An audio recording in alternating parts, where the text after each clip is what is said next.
Spike Lee is a filmmaker I've wanted to talk about for a very long time, simply because his work just fascinates me. He's made a lot of fantastic movies like Do the Right Thing, Malcolm X, Mo Better Blues, Jungle Fever, and more, but at the same time he's made a lot of bad movies like She Hate Me, The Sweet Blood of Jesus, and Old Boy 2013. Now, the thing is that if you've been following me on Letterboxd, you know that I'm not exactly fond of most of Spike's recent output.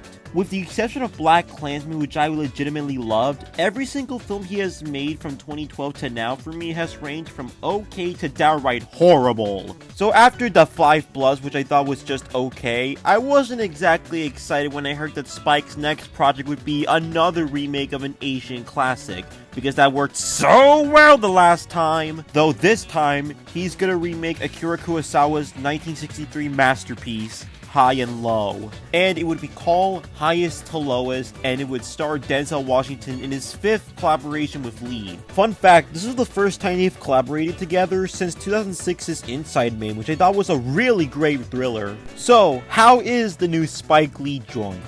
Well, I gotta say, it's pretty great.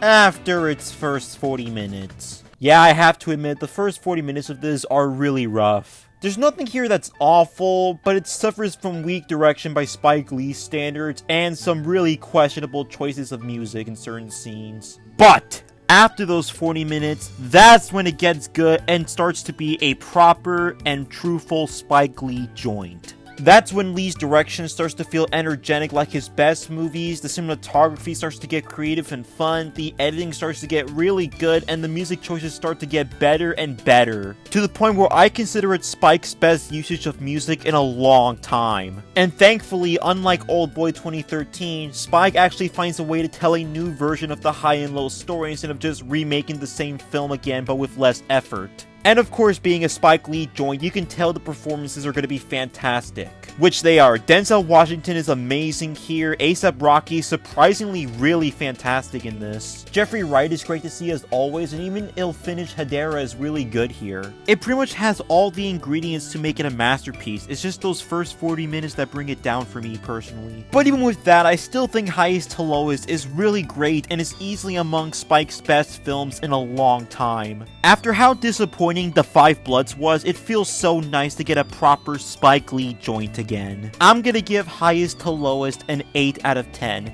Not amazing, but definitely the better of the two Spike Lee remakes. Oh yeah, and fuck Apple, by the way, for refusing to let this movie get a wide theatrical release. Like, fuck you guys. It's time to take it slow.